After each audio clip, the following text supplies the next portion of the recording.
My brother, what's up, bro? Good to see you, dude.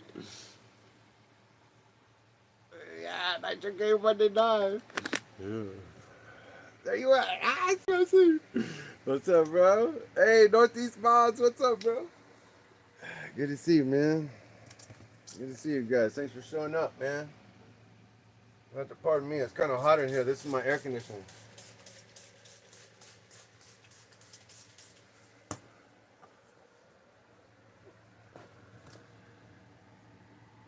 Okay, I guess it's not that hot.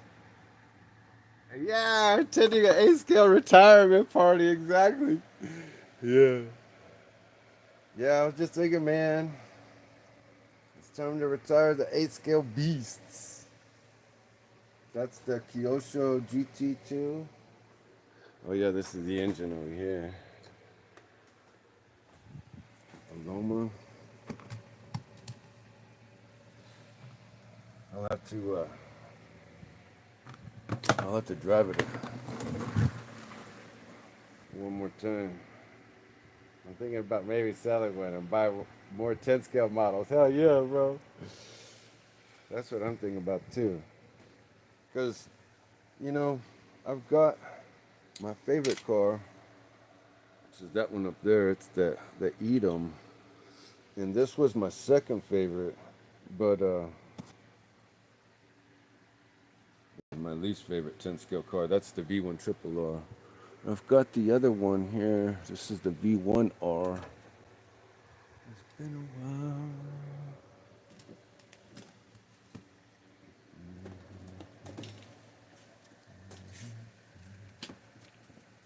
Trying to make some space. And this one's got the OS Max 12 CVR. The matching T1000 tune pipe or whatever it is.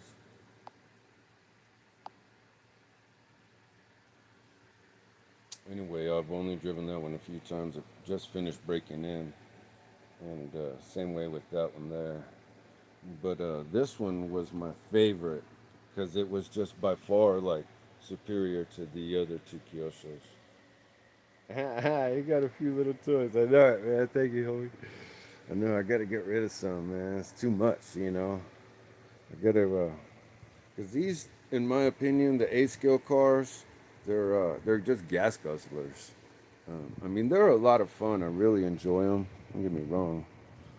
Um, but you know, just like Hybrid said, the days of the cheap bones brew is basically gone, man. So that's basically all I've got left. There's 3 quarts, and you know, when I put it in the little 10 scale cars, man, they last a lot longer, and you know, they're every bit as fast, if not faster, than the A scale. So, and they run longer. So, in my opinion, it doesn't make any sense not to run a 10 scale car over an 8 scale car. I mean, unless you just got a lot of money and you can just, you know, afford to buy the fuel, but, you know, evidently I can't. So I'm thinking about going ahead and just retiring the 8 scale cars and just going 10 scale. I'll try and, yeah, 10 scale is good too. I know it, man. That's the X-ray. I still haven't even run it or cleaned it since last year. I got to tear it all down. And this is the Serpent 8th scale Vector. Right outside the buggy's 10 scales. It's good for on-road. Yeah, I know it, man.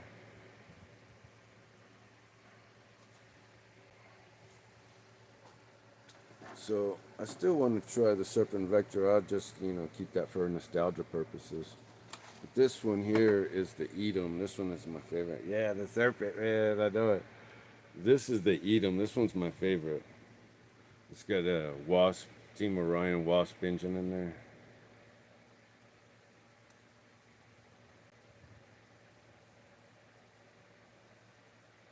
It says CRF on it. Anyway, I've got the same engine in the Mugen. Hey, RPM, what's up, dude? Good to see you, man. Cheers. So the problem, let me talk about. Let's talk about. Let's get catch up on what happened. So I was racing Woogie this weekend. I don't know if you guys got to see the last video I dropped, but I was racing with Woogie, and I took the Mugen. That's this car here, and I was using this engine, and this is the Team Orion Wasp .12 engine. It's my favorite engine. But if you see right here on the bottom of the carb, you see how it looks like it's been Dremel tooled?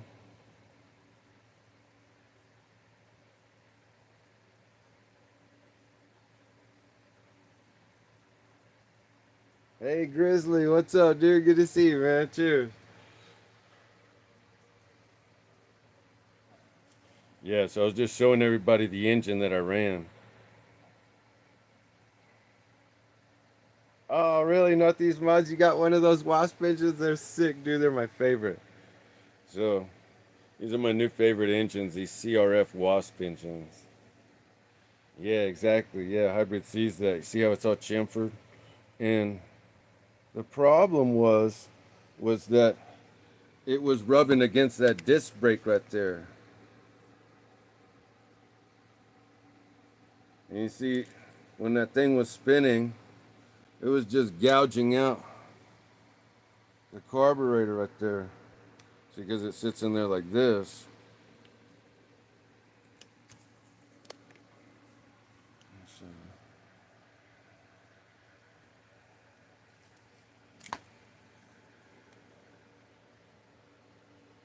So anyway, when this thing sits down in there, it doesn't sit high enough, and that the disc brake right there chews it all up like a Dremel tool, man. And so that engine was new, and I didn't. I just put it in there, and I thought, I didn't notice. Hey, Rory Holler, what's up, dude? Good to see you, man. Lotus, what's up, man? Happy you can make it. Glad you can make it. So I was just telling everybody, I was just trying to get you caught up on what happened this weekend. I was running with Woogie, and I tore the car down.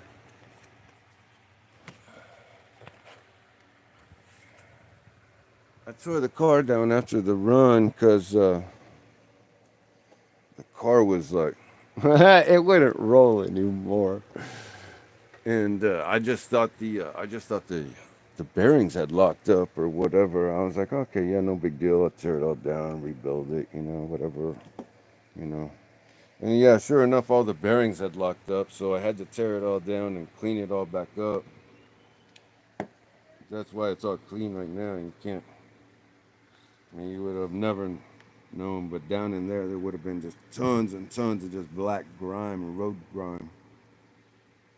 So, and I was even thinking about, kind of, well, hey, what's up, all aspects? Good to see you, dude.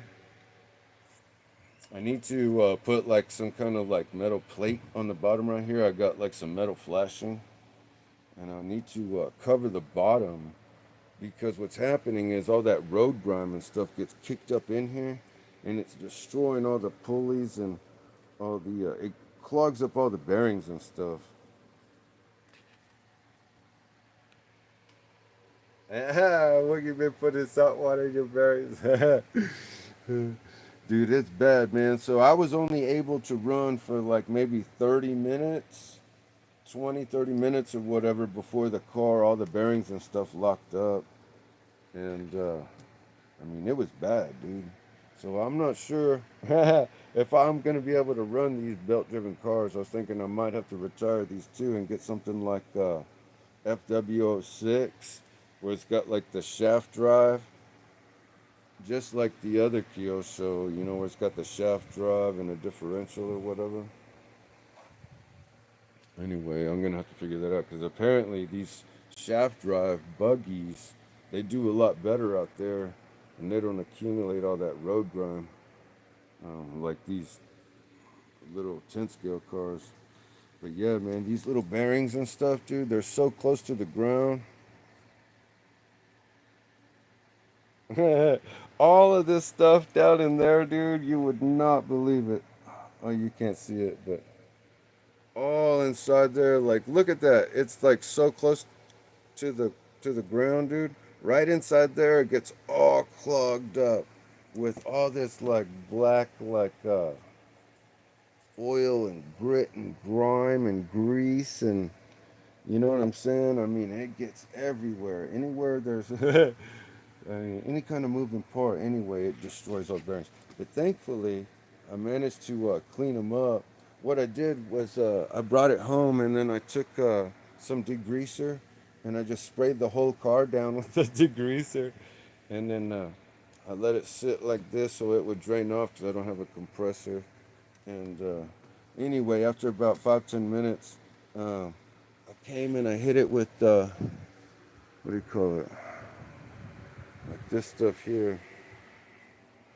It's like kind of like a WD-40, but it's a little better because it's penetrating oil, and it's just what do you call it? Dollar General brand or whatever. It's a real cheap one, but it works just like the PB penetrator stuff. It works really well. As a matter of fact, it works a lot better than that stuff because you don't like this stuff won't choke you. Like you're not gonna be. I mean, that PB penetrator is horrible, man. I don't even keep it in stock anymore. But this stuff, I mean, it's wonderful. And what's even better, watch, I'll show you. It's foamy, and so wherever you spray it, it'll stay. Watch.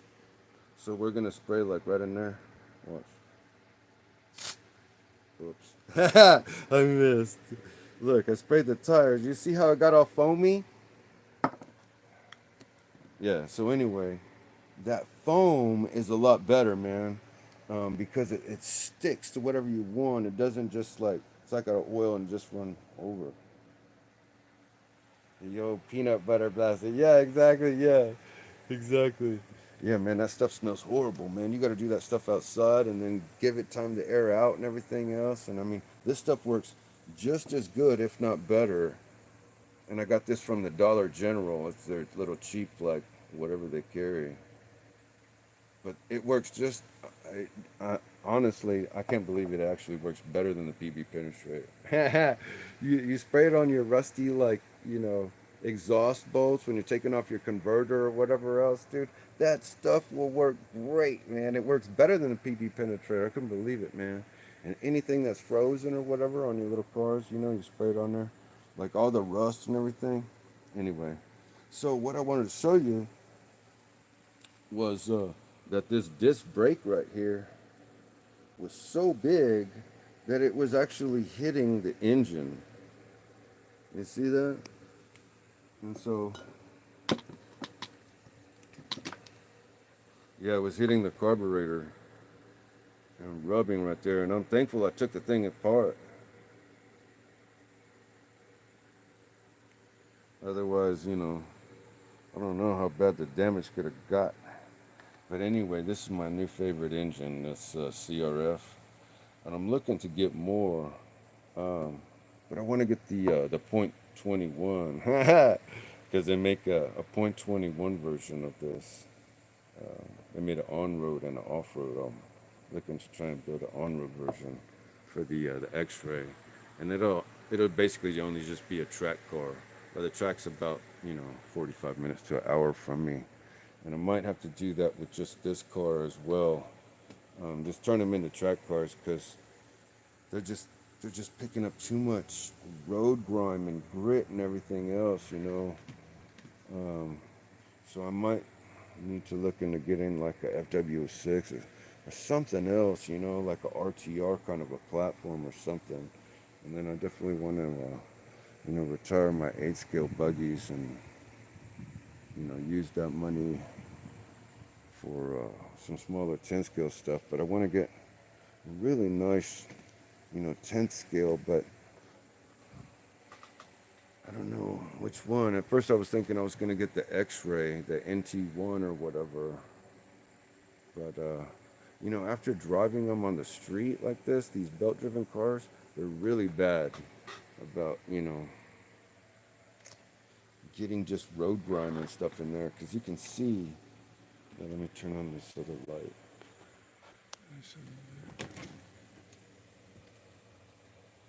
There we go.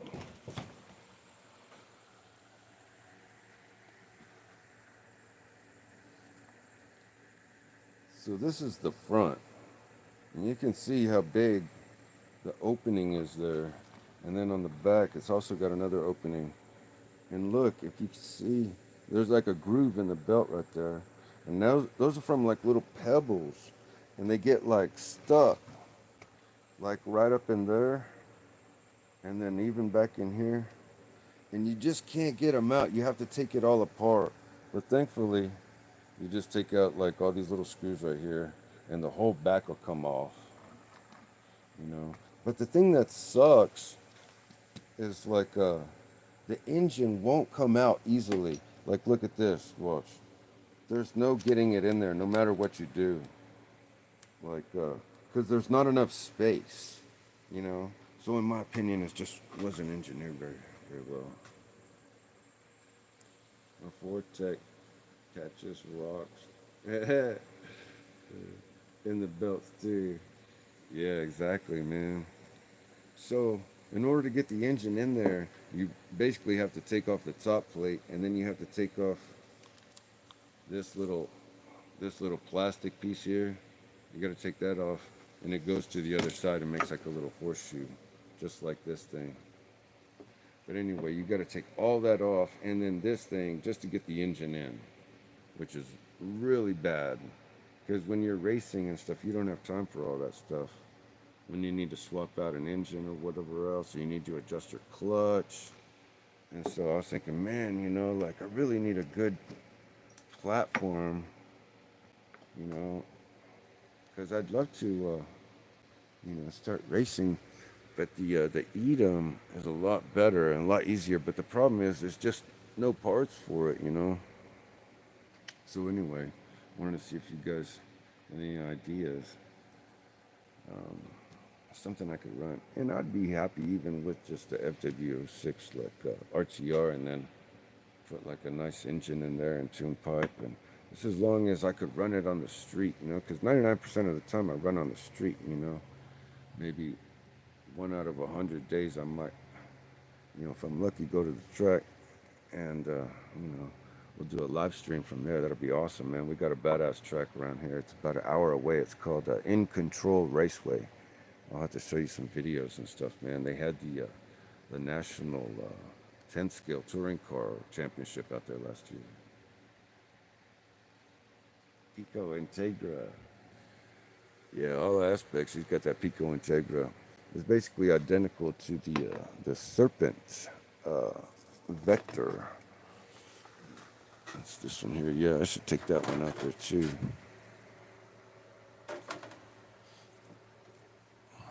Yeah, this thing's ready to go too, man. Oh, I just got to put a receiver. I forgot about that. Got one right here. Anyway, I need to upgrade all the electronics in this. I want to make it like pro level or whatever before I take it out there, because I want to be able to rely on it without any issues.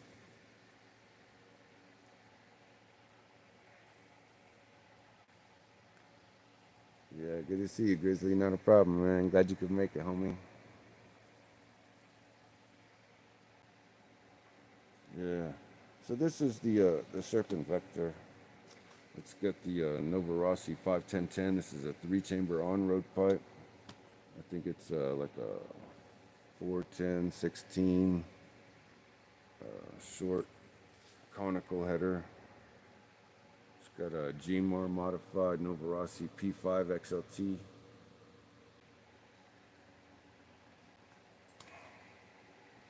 I've never actually run it. I started it, and I had to modify the clutch a little bit because I didn't have the proper thrust bearing to fit in there. So anyway, I just drilled that out a little bit so I could fit some bigger bearings in there. Terry Curry, what's up, dude? What? You're retiring those sweeties? I know it, dude. Yeah. I mean, until I can find like a cheaper source of fuel or something, man, because you know, the A scales are just breaking the bank. You know what I'm saying? because they drink a lot of fuel, and you know, that's why I really like, say, like this pipe here. This is a three-chamber pipe. This is the Team Associated Factory Team Driver. It's a three-chamber pipe. It's designed for off-road, but it's really, really good on fuel economy, and it's basically identical to this thing here. This is a three-chamber Novorossi 51010, um, or the or what they call the Novorossi 2015 or the EFRA 2015. Anyway, this is the EFRA 2035. This is a three-chamber pipe. That's the one the hybrid has. He has the chrome version one. This pipe is awesome, dude. That'll give you massive top end. So like if your car tops out at like say 55 or whatever, you can get 56 with this pipe because that pipe will give you an extra mile an hour, and you'll get a lot more run time. So you'll get at least like 2 or 3, maybe even 4 minutes of run time extra with that pipe because it's really like, I mean, it's awesome. So you got to try it. Nothing good on the economy is gonna beat Woogie.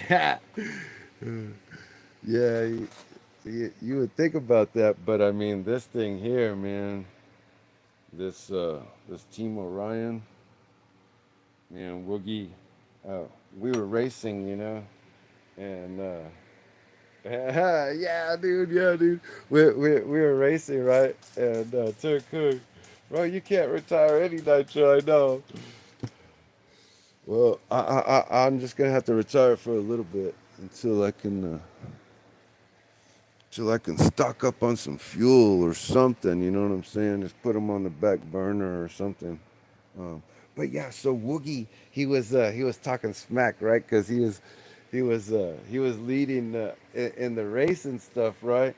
And so I was just following him around the track, seeing where to go, and then he goes, yeah, man, that little tip scale car or whatever can't keep up with the SH28.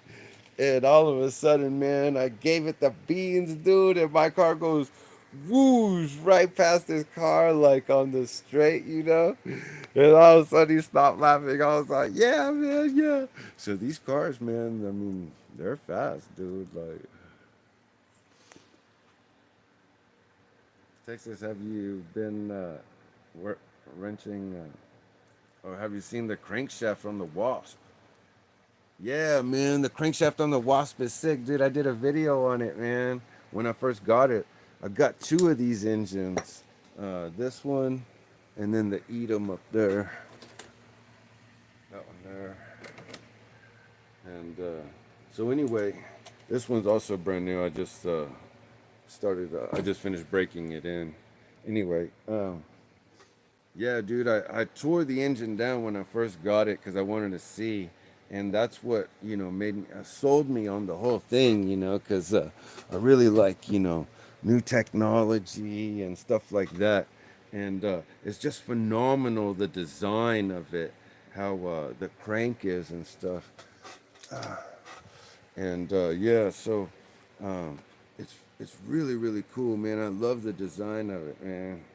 Yeah, it's really cool how they work. Terry Curry says, "Yeah, you better hurry up, stocking up, Ghost Rider." Yeah, no, dude, I know, cause cost of fuel's going up so much, man. Last time I stocked up with the fuel, I bought like let me think, it was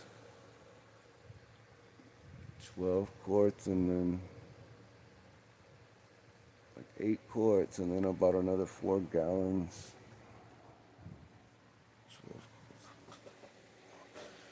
12, no, 12 and 8. Anyway, Halloween last year. Hagen dressed as a battle vampire.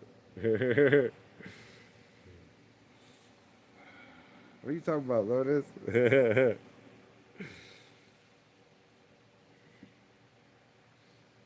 Yeah, so anyway, these engines are really cool, man. I'm really impressed with them, man. simply because of how they work and how efficient they are. These engines are much more efficient than your typical like nitro engine. You know, this is just your typical Nova Rossi. Yeah, chip's still good. So the way these cranks are, they're significantly different. So the what do you call it? Oh, I don't have one that's apart right now. All my engines are together. I was gonna say if I had one apart. So the crank, you know how the hole is typically drilled, well, you know, uniformly through the center of the crank, and you have your little opening for your carburetor where the air goes in, and then the opening on the back, and then they'll have like a little like a scallop cut that they'll put on it um, to help it with the airflow as it comes up. But with the CRF engine, it's a little different. So instead of the hole being perfectly centered in the crank, it kind of like angles down this way, and it kind of points out, and it's a much smaller diameter, and it acts like a turbo because it increases the velocity because it's a smaller diameter and it just rotates faster. So anyway, ah, that's what she said, bro. Yeah. This was listen that you're about to. Y'all are funny. Yeah. So anyway, I was glad that I took the engine out because you can see how much damage there is on the bottom of the carburetor there. So I'm gonna have to figure out what I'm gonna do with this thing, man. I'm gonna have to put some shims underneath the engine or something and bring it up, or I'm gonna have to try a different engine. I've got the engine, this one. This is the Nova Rossi World Championship factory team modified 7-port plus 2. Boy, that's a mouthful, ain't it? Anyway, I was thinking I could try this engine. Now I'm all paranoid thinking, oh no, I hope it's not hitting there on this one too. Ah, can we see a photo? Should you retired or not? Yeah, there you go. Yeah, let's have a vote. Yeah, who wants to vote? I wish I had my computer up and running, man. Then I could I could put the what do you call it? Where's that little thing that comes up? Yeah, no retire. I know, man. I really love these cars, dude. I was gonna, I was gonna give this one last run so I could get it to 60 when I put that, you know, because it did 59 last time. But now that I put this pipe on there, I know I can hit 60 with it. But you know, I just wanted to hit 60 and then retire it. And then the Kyosho, I'm like, man, I've had that thing for 21 years, dude. It's time to get something else, you know. And this thing was just a cheap little buggy. This is the Team Vertex VTX buggy. I think Northeast Mods did he's got this exact same buggy. And he did it with the speed run challenge. I was shocked because I was like, I've never seen anybody have this buggy, dude. I was like, this is the rarest buggy ever. It's like so strange. It's so old school. Like nobody's ever even heard of it. So anyway, I took out all the electronics, but I started building it back up again. It's got a Jim Hottinger P5 modified. Hey, there's Woogie right now.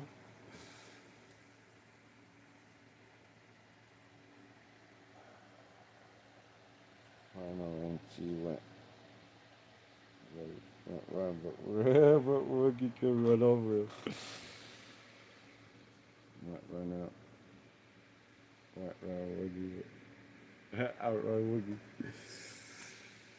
Woogie run over. Yeah, so this thing's got some really nice primal MT, world's slowest IC. It's dark form, yeah. This thing's got the shocks from the associated RC8, the electric one, like the dot 3. I've got it in the box down there.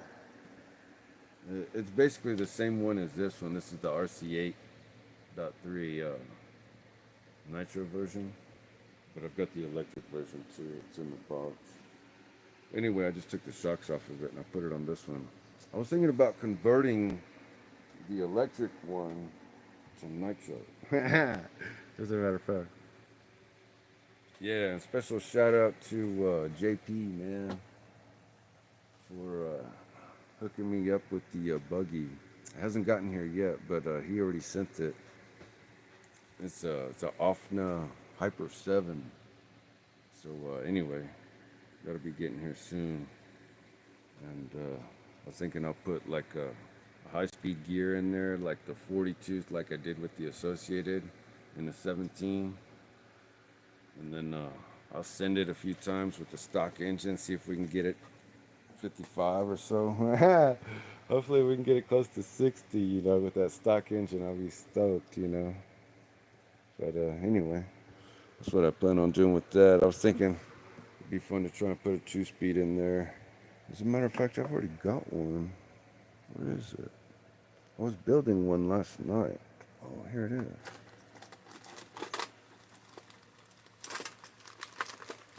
For the Kyosho GT3.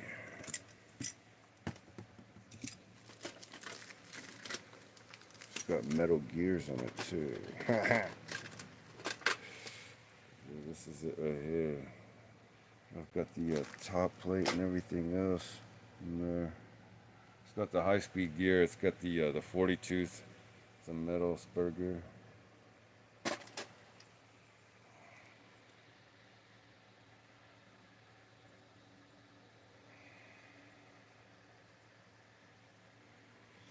But anyway, I was gonna try and retrofit it on one of the buggies, you know, and just change out the what do you call it, to a shorter one.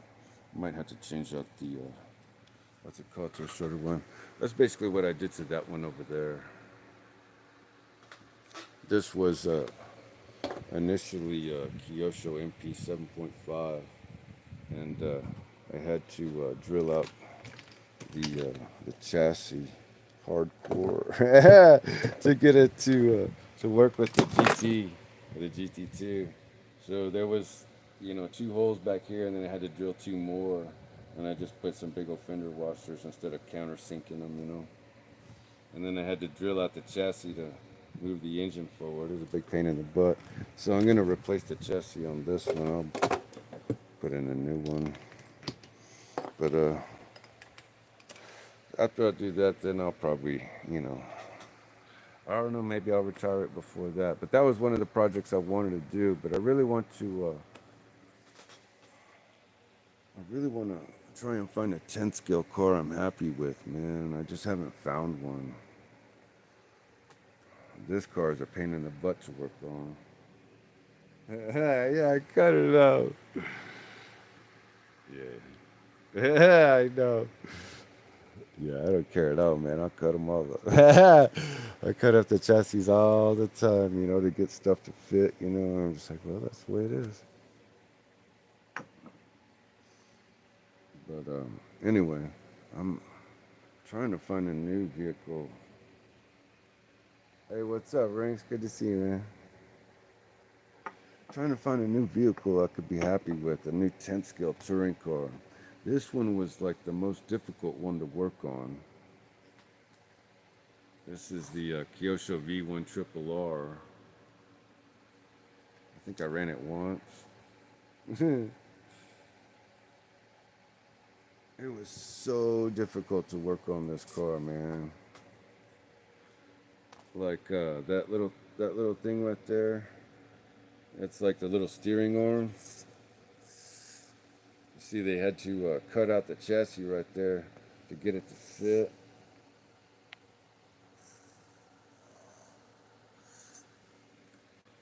Yeah, there was all kinds of.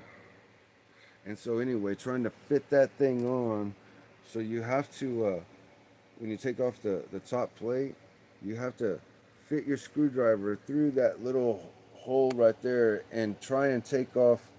Oh man, it's a pain in the butt, believe me. It's horrible. I spent hours messing with this thing trying to get it right. And anyway, and then this horizontal thing right here where they put the servo horizontal and then it goes to like this cantilever linkage for your thing over here to lower the center of gravity. Extra large washers, I know it, man.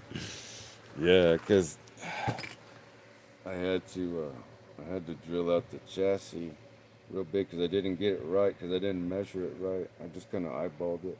I don't care. Just make it work, man. That's the way it is. The Nitro. It'll work. I've got a 4-stroke OS engine ready for the road, buddy.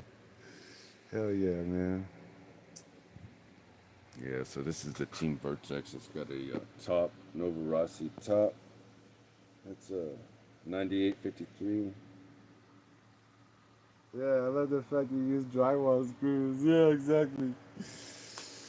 Yeah. I don't mess around, bro. Yeah, you recognize the drywall screw. They work good, dude. Look at that. Right there, too.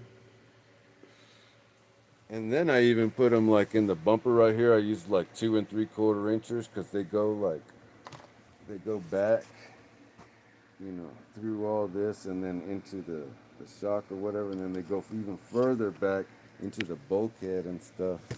And they just work great, man, because the factory ones, they stopped at the shock tower.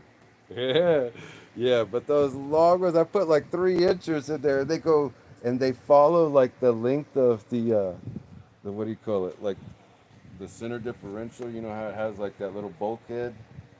Well, it goes along the side of it, and it adds so much rigidity. So when you hit something, oh man, it's solid. Like I run into, curves head on with that thing, and it doesn't do anything.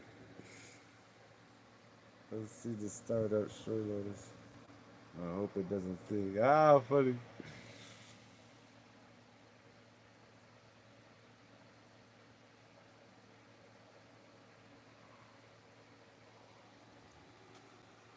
Yeah. So anyway,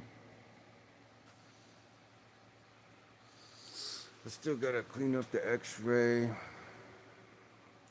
Yeah, and that's what sucks, man. It's like, I really want a basher. I was thinking maybe I should get one of those Slayers. I think that'd be awesome, dude. Just a basher car. I don't have to worry about, you know what I'm saying? Considering using spray foam gun on it. Yeah, I'd say the supercharger could work. Yeah, you're talking about the boat and the 4-stroke. That'd be sick.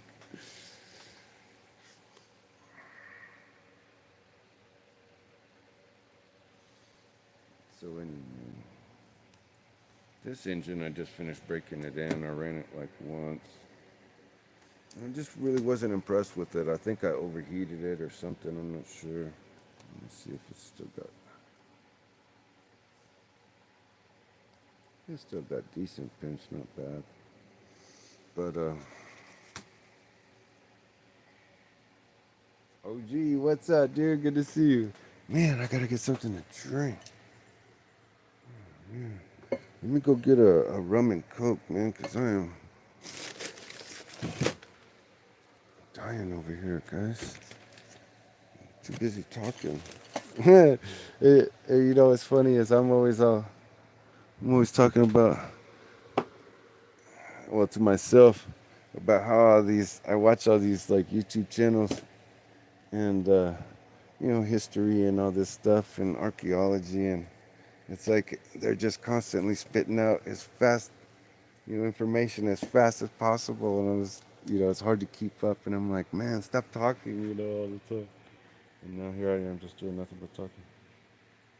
What are you eating tonight, Texas? You're always eating. Yeah, that's funny. What was I gonna eat? Man, what did I eat? I was gonna eat something. I didn't buy any ribs this weekend because I made them earlier in the week. No, I'm not eating right now, man. I ate earlier. What did I eat? Man, I wish I had something to cook though. I tell you what, I could use something. Oh, that's right. I made some pork chops, dude. Yeah. I made some pork chops. Yeah, I usually make the pork chops for breakfast, but I skipped breakfast today because I wanted to get busy on the car. I don't know if you noticed, but I used to have some heads right here. Well, they're gone now, and they're actually on the real car out there. So I mounted them on the car, and anyway, I'm been busy working on that. So I skipped breakfast this morning, and I ended up just having some pork chops for dinner with some beans and some potatoes.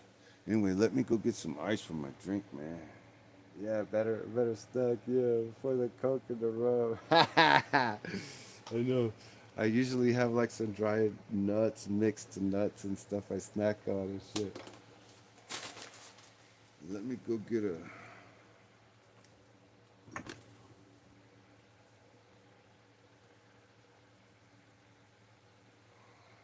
Let me go get some ice for my drink. I'll be right back, guys.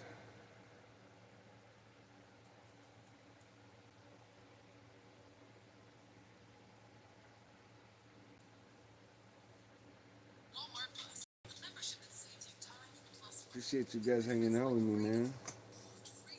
I would turn on my stream and stuff, but I don't really know how to do it. The last time I tried it, didn't work. Saint Nitro, my veins. There he is. You see him with RS4s. You see him with many other The cars. But vein. today, It was Saint he has Nitro, my brought something veins. special in the back of this world's most sickening Toyota 4Runner. Yeah, I love He's that gonna color, open up man. the That rear. hunter green. Wait, That no, thing's dude, sick. this is All a right, give me a losi minute, man. I'll be station right back. wagon. So it's the wood paneling. Yeah, we need the wood paneling like that movie. What's Oh, that movie with gee. they go on that Whoa, trip? Calypso. Yeah, yeah, yeah. Bro, they didn't have nitros. Oh, yeah. You got nitros. That's right. Let's take a little peek over what we got. It's a whole 4Runner Hold full on, of guys. nitros. I'm gonna go get some ice. Get a little bit of a closer look. So you told me, well, actually, I just showed the viewers, but it's okay. They'll be surprised. There's a nitro I've never had on this channel. Yeah, there's one here that. And I definitely saw it. It's my shelf queen, something that I always thought was a very unique RC because it was a little bit of a monster truck, a little bit of a truggy, and it's AKA. Hey, what's up, Big Boy Toys? Good to see you, bro. Here it is. A lot of I'll people, be right back. I gotta go get something to drink, man. Woody Give me a Nitro second. has one of these, right? He has one of the best ones I think I've seen. Yeah, the losi muggy. So this is supposed to be a combination of a monster truck and a buggy. Muggy, ideal name. You know, some people will call it a truggy. But losi, in their infinite wisdom, called it a muggy. I like it, man. This one is really beautiful. And you're right, dude. I have never had this on the channel. Never had a video of this on the channel. So this is a little exciting. I could see, yeah, we could put it down over here. I know it's probably like 12 million pounds. Because back when the golden age of Nitro was hot and kicking, Nitros are huge. Give us a little overview of it.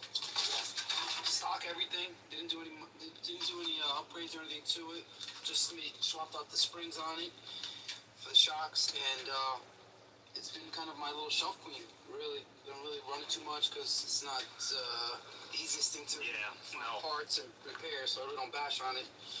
It's good condition. It's complete. That's what I see. Fire it up. We can fire it up and yeah, we can try it. See it. Yeah, we can do a little fire up in a little bit. So yeah, we got the LST size giant big bore shocks, front and rear.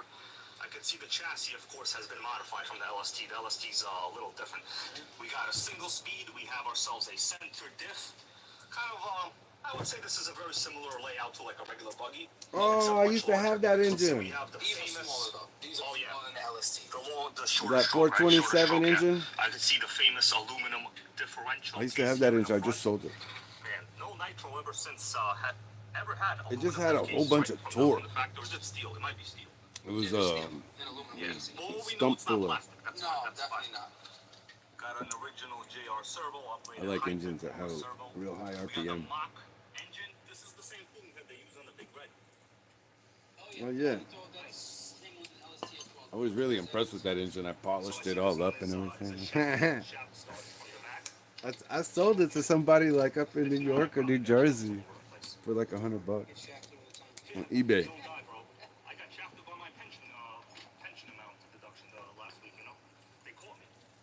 escape pension payments for like forever, but like they caught me, bro. Right, let's Hold on, put give this me a one over second to to the catch side. up with the chat. We'll try to fire it up later. Man, I wish I Let's had go over the rest of the wish I sickening had my squad computer you going got so I over could here. see it. Looking here, 350 on it. Shane, I would say based on these two nitros, Ah, Losi's Loda top says, you right know now. my dumb I ass had like crashed those for scenes. I mean, sure. I fell in love with the LST. You talking about the boat or what? Two speeds, forward, reverse, high, low gear range, man. You couldn't beat it.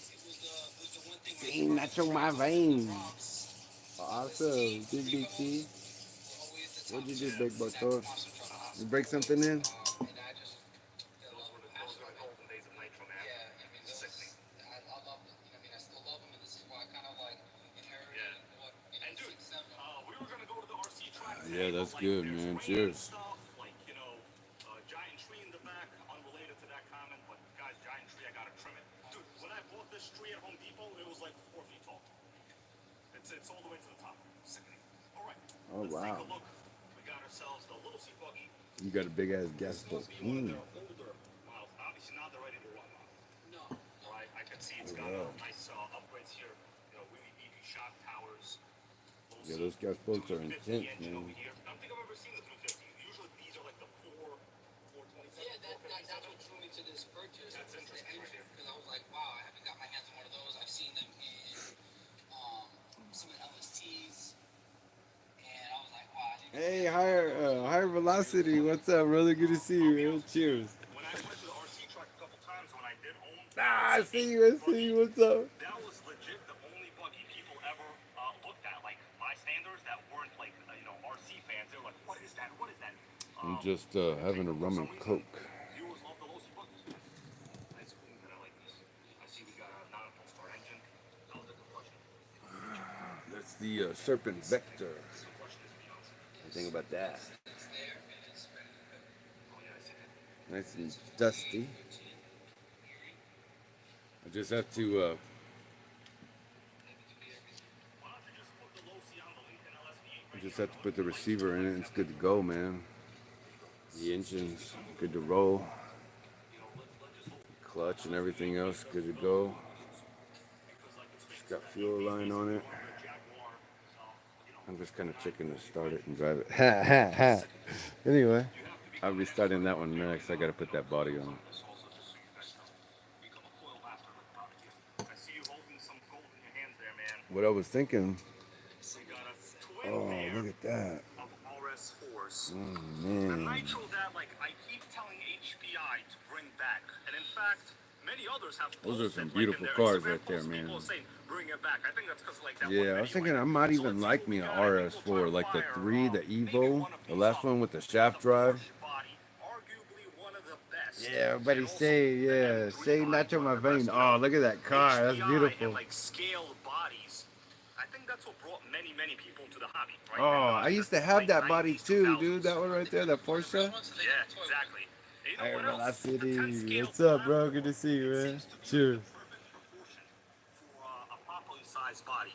There's like larger bodies for like 8 scales, but like let's say off the Ultra GTP, that's like a buggy based chassis. It's really wide. You really need like a proper 10 Yeah, I scale want setup. shaft drive, exactly. So let's take a look at Shane. I'm Yeah. gonna let you decide 'Cause- which one you want on body first. Let's do this one. This one's the Okay.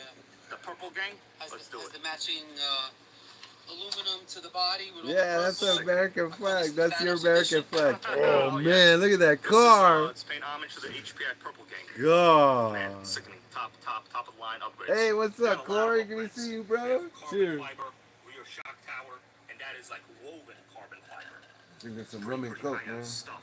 Now the star of the show, and I'm trying to get a nice little zoom in here, is the Cheers, HPI Bubba. 12 RSS Thank you for engine. showing up, man. Relatively rare. Good to see you. Almost never see these. Now, Shane, you were saying We were that just this was checking out probably included in the same kit Nitro version. My Veins I think RS4 the 3. RS4 type SS model at that time, right? I think. From my knowledge, SS Man, was I always want in one the of kit. those. Yeah. And I like Sickening license plate. I like that. those little SS engines. Got Yeah. packs a big punch. Super collectible too. I see you got nice high flow fuel filter. 2-speed looks a little weird on that 2-speed. Now you were telling me this might have problems with shifting. It's Oh, shifting. speaking It of which, never- Yeah, the 18SS is a great engine. And you know what? I just saw the pull start on that. And you know what it just reminded me of, bro? That they, A Main has the .21 LRP ZR engine back in stock with a pull start on it. It's only $130. And they probably have a coupon you could use on there too.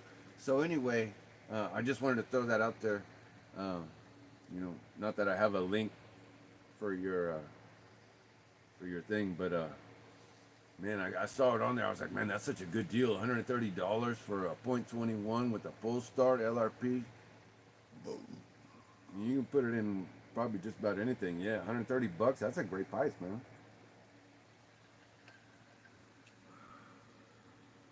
I never had it able to shift into second gear. Um, Played with the clutches inside Yeah, that's a it, sweet buy, man. I and know. always just gave me a headache and Interesting. pissing me off all the time. So I said, you know what? You sound like an Arma owner, bro. Yeah, Just kidding around. Just kidding around. Not me. I'm gonna tell you from the top of my head, it looks like these gears are too Yeah. close together. They might not even be from this chassis. Is it possible that somebody used like HSP gears on this? Maybe they built the two-speed incorrectly.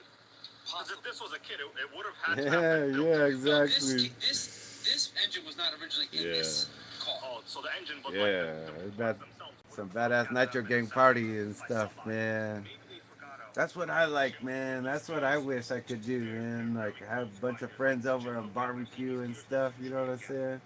Run nitros and shit, dude. That's freaking awesome, man. with the gear cap. We'll take a little Like look at it maybe later. every time it's like Thanksgiving and stuff, and I go home, go visit my mom and stuff. My brother and I will both take RCs, you know, and we'll go RC and stuff, you know, in the front, The servo saver in the on street, throttle servo should not be or in the yard. vertical with that chassis. And the dogs always catching the damn cars, man, biting the tires. Or then we center it. Got no batteries. It doesn't matter. We can like take a look at it in a little bit. Just a Off the little guy, what's up, Bubba? Good to see you, man. Cheers. Oh, look at that. My other RS4, which is another Frankenstein edition. Yeah, I want to Let's get see an what it's got going RS4. on. Something Okay, so like this this, is a more of a with like the center less modified differential and the chassis, but it's got the shafts like world's that. best Oh, look at the engine. OS 18 CVR X engine. I like it. I see you're missing Off that guy, what's up, man, dude? Are you missing it? Yeah. Dude, I'm pretty I'm sure so you can get stoked, man. I can't believe it. Like, I finally gonna get my very first OFNA, bro. I can't believe it. I've never had an OFNA, and ironically, I had to win it to get my first one. So anyway, if you guys didn't know, I came in second. Northeast Mods came in third, and Chino Steve came in first in JP Speedrun Challenge. And from what I recall, Chino Steve did 69 with the R9R, and I did 59 with the Nova B5R, and that car. And Northeast Mods did like 46, 47. And I think he had like a Underdog Project engine or something like that on there. And he was running like a Team Vertex buggy. That's basically this buggy here. It looks like a nice buggy, you know. It's got carbon fiber and stuff. It's just got some cheapo like little shock towers. And I changed out the shocks to make them, you know, higher quality or whatever. And it's got nice like pillow ball suspension or whatever. Put in a nice Nova Rossi. This is the Jim Hottinger modified P5X. It was the predecessor to the P5 XLT that I have over there. Anyway, it's got a real high torque pipe on there. Texas Steel, I think I have 7 different models now. Damn. Yeah, so anyway, I'm super stoked about getting my very first OFNA because I've never had an OFNA, and yeah, you have to, buddy. Can I have one? Yeah. So I'm gonna get my very first off now. So over there will be the off now. And there's the Kyosho. There's the associated. I was thinking about building another associated because I actually have another one that's electric, but I can convert it to nitro pretty easily. But anyway, and it's in the box down there, right there. I got one. Anyway, I uh, I just never drive it. I drove it like once, and I just put it back in the box. Anyway, um, so yeah, these big old buggies, I mean, they just take up a lot of space, and they're gas guzzlers. Yeah, Team Associated, baby. I know it, man. Team Associated is how I started in this hobby, bro. And like, oh, that's what I wanted to talk about. Let's talk about that. Like, this is a very interesting topic. Like, I don't, I do like building things. So, yeah, what I want to talk about. Let me get you guys on the tripod real quick, because this is really important. Well, it's important to me, and I want to see if you guys thought the same thing. So,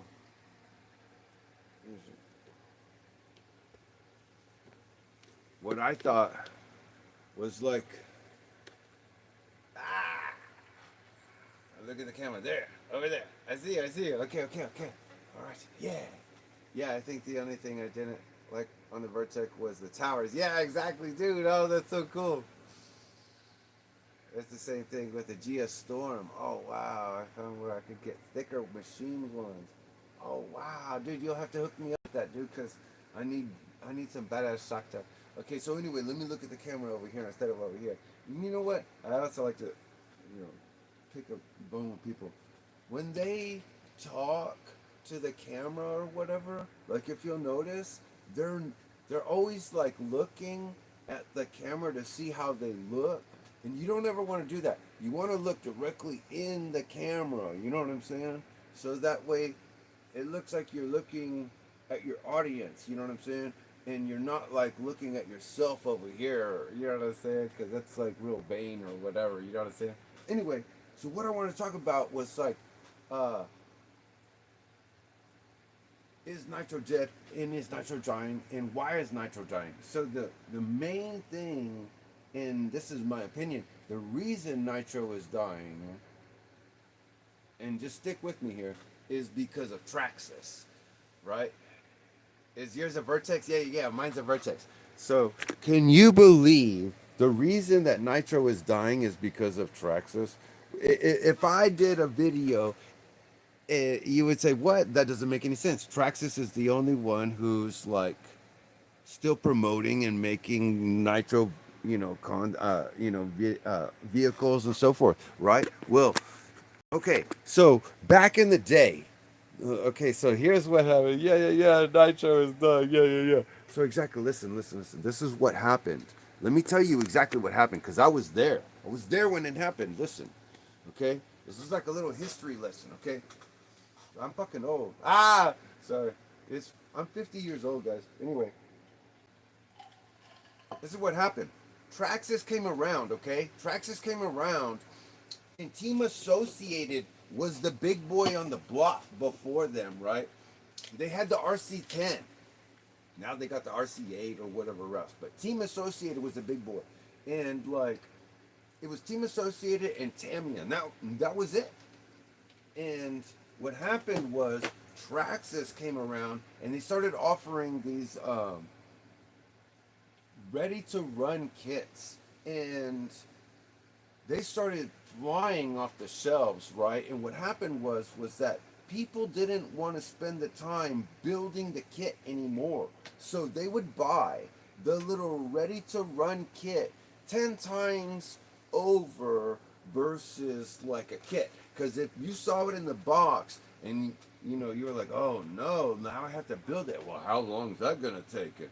And all this stuff or whatever, versus and this was the other thing where parents, they were like, oh look, because this is the primary thing. The microwave is what caused it. You wouldn't believe it. This is the truth. The microwave is what caused the death of Nitro, and you would never say, "There's no way the microwave caused the death of of Nitro," but it's true. Listen, because the microwave, people started getting like instant gratification because of the microwave, right? Because they could put their food in there and all of a sudden it was ready like this. And they started having like, okay, now I need it right now. I need it right now. I need it right now. And just like Amazon, they're like, oh, we'll deliver it to you tomorrow. You know what I'm saying? Well, anyway, the same started happening with radio control. People wanted it right now. And Traxxas was like, they recognized that and they jumped on it and they were like, oh, we'll give it to you ready right now. You know what I'm saying? So they came out with the ready to run platforms. They had a Fiero. It was an on-road car.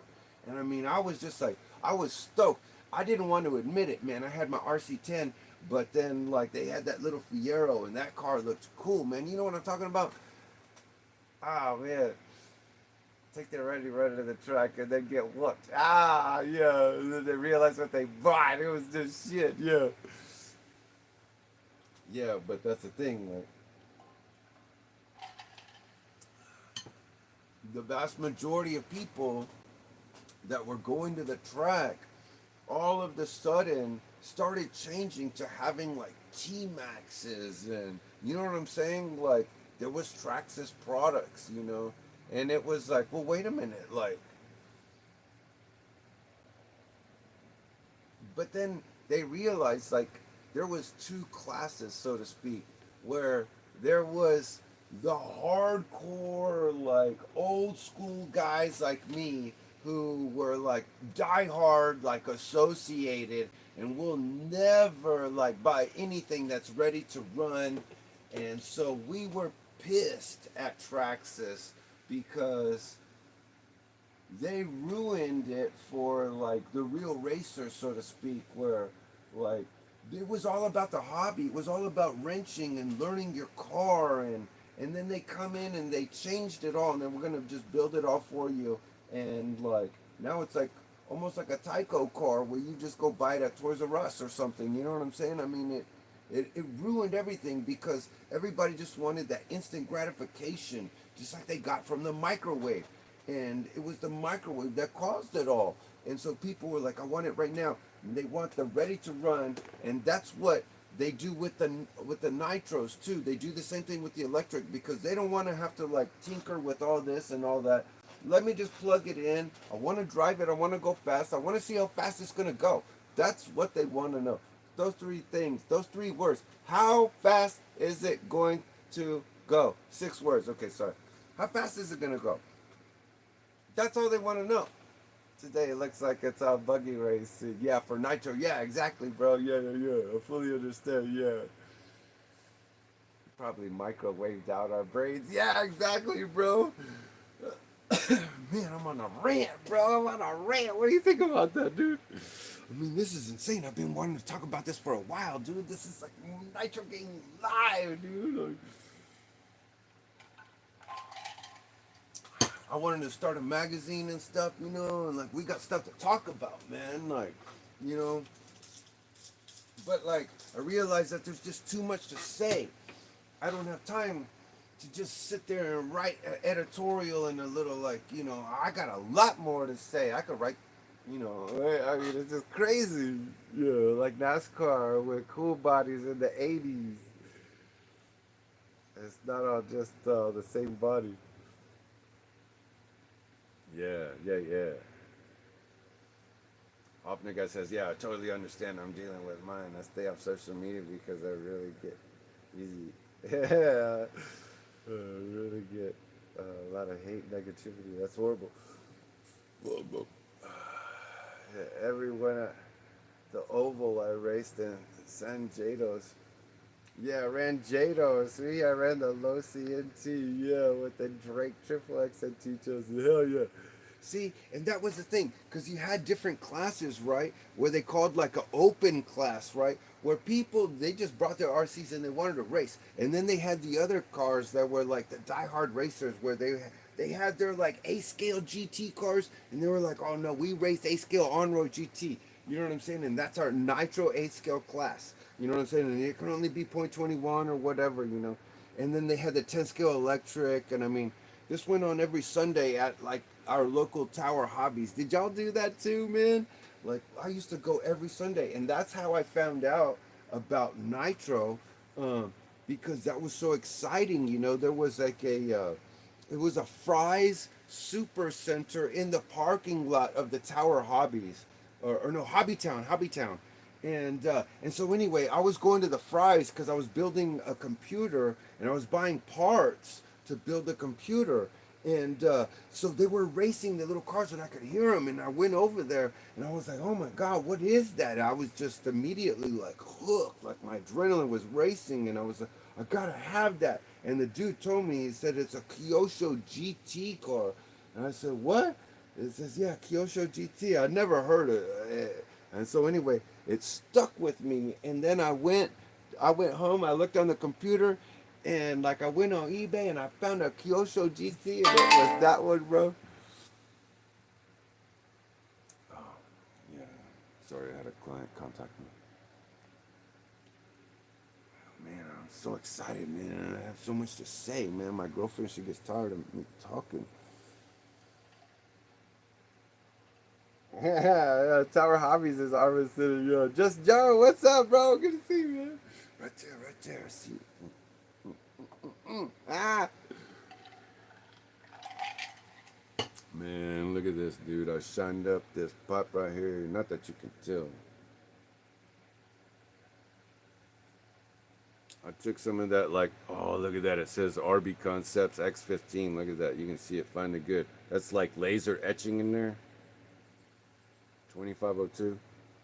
This pipe is sick, dude. You would not believe it, man. I paired it up with the Nova Rossi 410, 416-16. It's like a short conical header.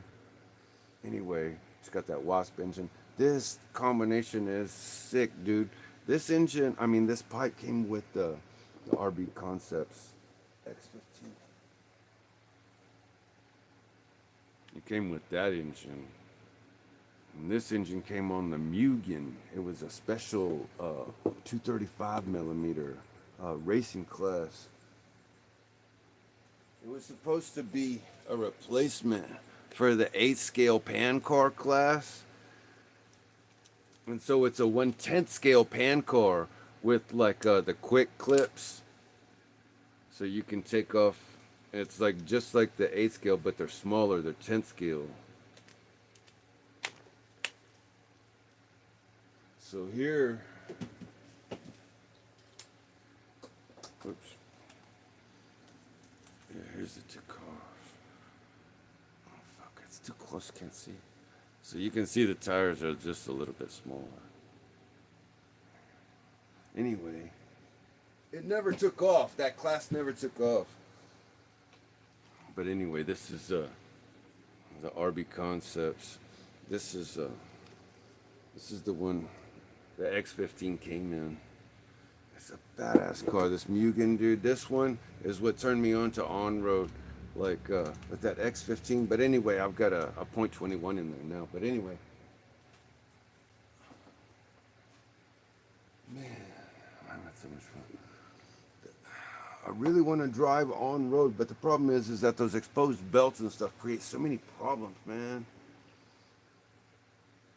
Offer the guy, RB Concepts, yeah, sweet. Of a couple K factory missile pipes, yeah, I want to try. Says Northeast Miles. Ah, dude, you're out of control, bro. Rory Holler says, yeah, I use Mothers. It'll make it look like new. Yeah, I used to use Mothers. What do I use now? Oh, I use McGuire's. Yeah, now I use McGuire's. Just because it was cheaper. I used to use Mothers, dude. That paste, oh, it worked so good. And then I got that little brrr with the drill, man. Oh, yeah. Just Joe. Oh, Texas, somebody. Our boy X. Oh, I know. I mean, Ozzy, bro. I know it, dude. Yeah, Ozzy took a nose down to the pavement, the dirt. Dirt nap, boy. I couldn't believe it, man. That's our boy. I know it, man. Now he's up there with Randy right there. There's Randy Rhodes. 1981. Yeah. By Greg Maston. Yeah, now they're up there making music together, homie. Someday we'll be there too, but not today. Amen, brother. Amen. I appreciate you guys hanging out with me, man. It's been a good time, man. So, same track here. Roy Holler says he's got the same track since he was a kid. Wow, that's awesome, bro. I headed to bed, guys. We'll see you. Good night. We'll see you, Lotus, homie. Oh, wait, over there. Look at the camera.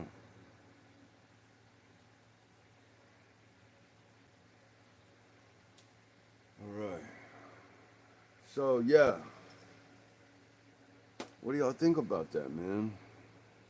Retire the 8th scale for 10th scale. Because let me show you. This is what happened. This is the reason. Once you look at that. Look. Once you look, okay?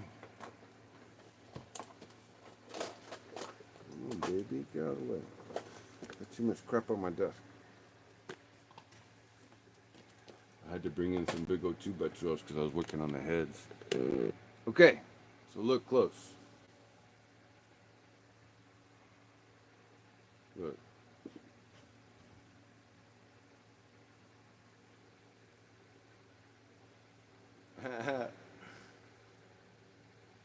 Jason Swift, yeah, what's up, brother? Good to see you, man. Thank you for showing up. Welcome to the chat.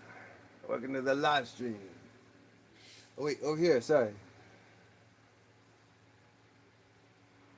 What kind of fuel you been using? I've been using some Torco 30% from Amazon. Oh, dude, I used to use that Torco, bro. It was good shit. And then I switched to Blue Thunder. Oh my God, I love that Blue Thunder. And then I was using the Bones Brew. This is the 30% with the 8% oil, but it's all gone now. I had a whole bunch of it. I gave a bunch of it away and just burned up a bunch of it. But anyway, what I want you to notice is that these two bottles over here are new. And this one has already been opened. Now this one I used this weekend with this engine, and I ran it for about a half an hour. Now look how far the fuel line level is from here to here. And I ran it for about a half an hour. See what I'm saying? That level is like 1 inch. Let me see if I can find a tape measure. Look.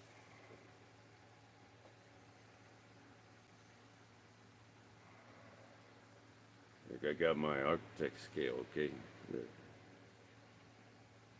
I'm gonna measure it.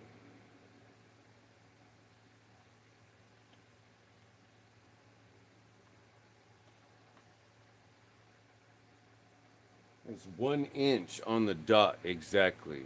I used 1 inch of fuel. That is from here to here.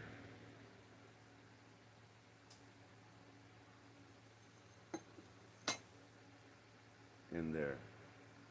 And I got at least 30 minutes of runtime. I want to say that was like 2 tanks. Maybe 2.5 or so. Anyway.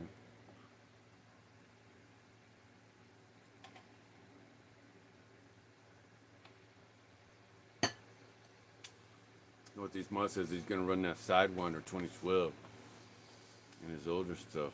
Also has a bottle of the Byron's lubricant additive so it can bring the oil up if he needs. Oh, that's cool, man.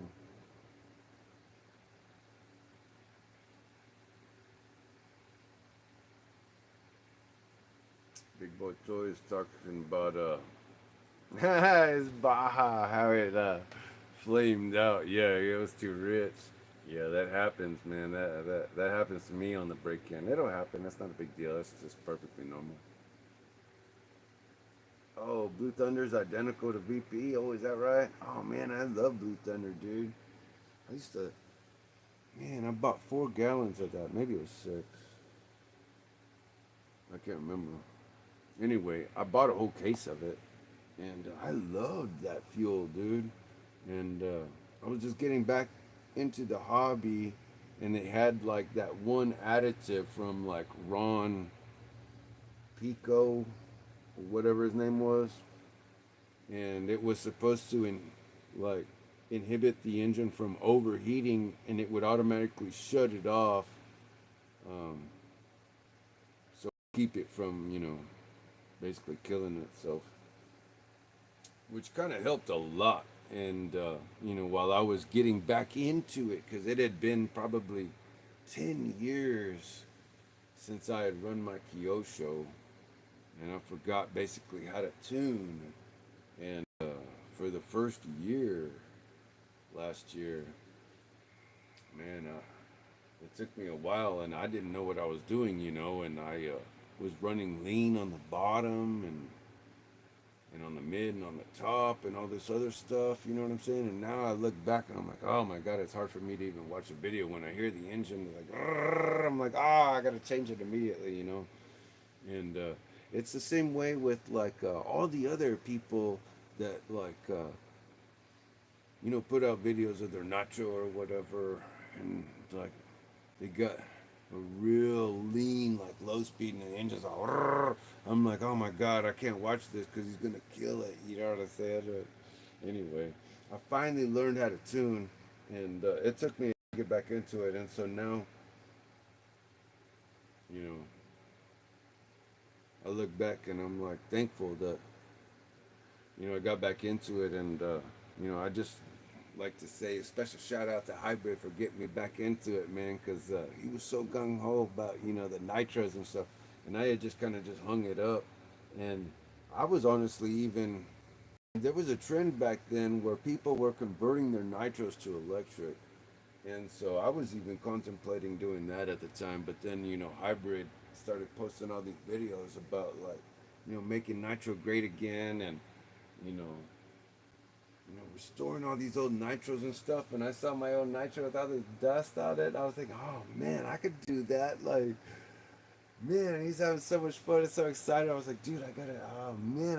And then it reminded me of how I felt when I got my nitro, my first nitro, my Kyosho, and I was so excited and to smell and I was just like, and it rekindled all this like excitement in me, and so I tore it down and rebuilt it, and oh sorry, guess you can't see me. I was excited over here, getting too excited, man. I think you have 13 Ron Paris parts. Yeah, that's your pimp. Yeah, Travis is here. What's up, dude? Good to see you, homie. Ooh, sorry, man. I was too excited, dude. I was just like talking and talking. I keep missing. I'm sorry. I was so excited, dude. I just lost track, man. I was just talking. Hey, yeah. Yeah, you're the reason I got back into it. Oh, you holler, you're awesome, bro. Dude, yeah, man, freaking Hybrid, man. He got me back into it, dude. And I remember the first time. No, like I before I bought my first Nitro, like, and it was like back in 2002. It was a RS4. It was the very first version, and or no, it was anyway, right around 2000 or so. Anyway, it was a long time ago, and I bought it off of eBay.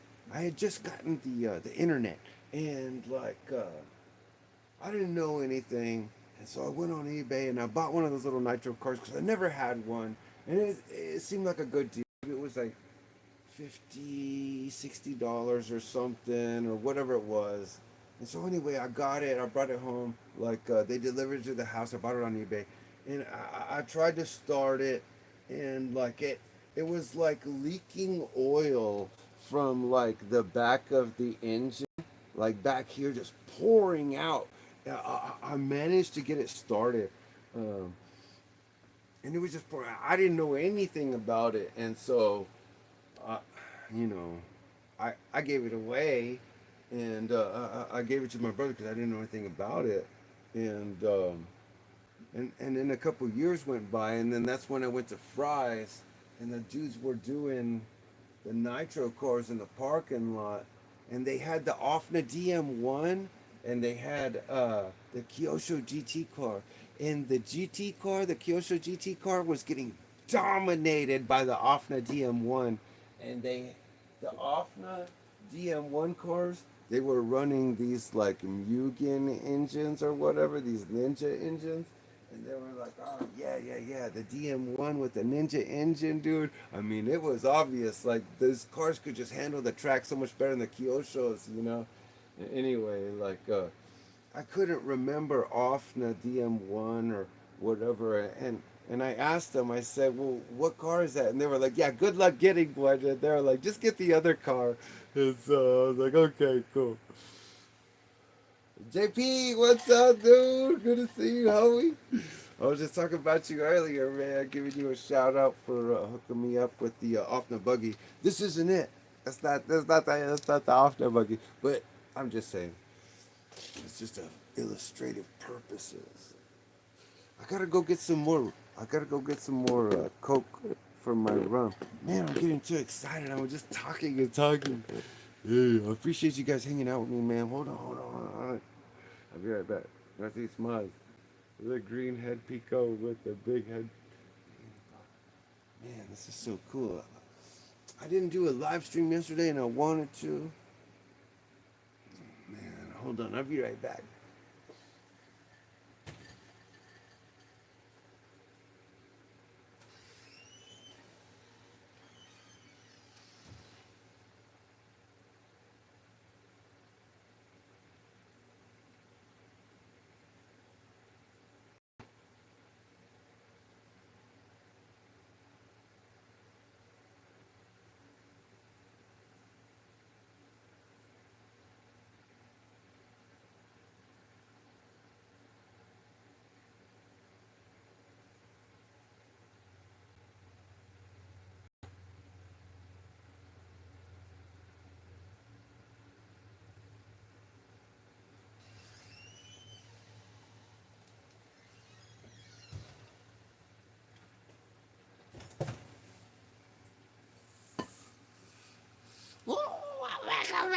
Dude, oh man. Man, we gotta catch up. It's been too long. Man, I gotta start putting up like an article or something, man. This is messed up.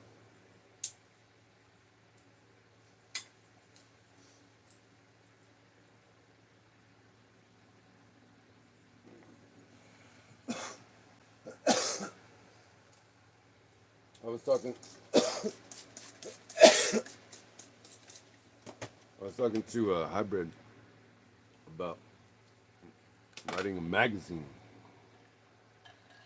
I was the editor for my high school newspaper, and I've always been a journalist. I got a scholarship for journalism, high school. Anyway, it's just always been in my nature to ask who, what, when, where, and why, and like, you know, just report the facts, or as much as I can extrapolate from both sides, so to speak. And you know, that's just my nature. And so the scientific process is just something that like makes sense, and math and everything makes sense to me. So I'm just real analytical. And I just try and like weigh things out, you know. And so anyway, I was thinking, really want to do like a magazine, and what we do is we have like a feature, right? And we do it like once a month, okay?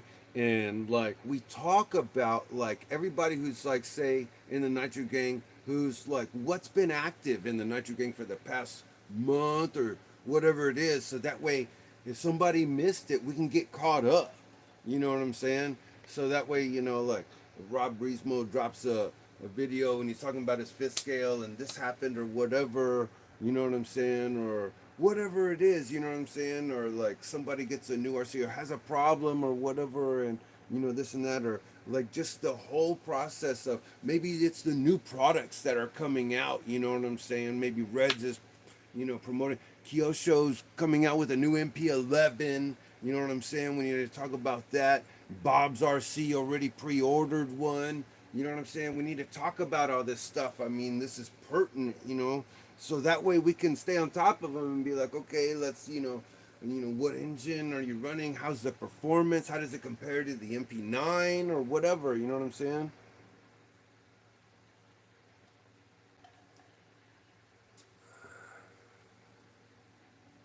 Yeah, newsletter. Exactly. Yeah. Newsletter. Exactly. Yeah. And so, you know, if I could get like everybody's like YouTube or whatever, and then that way,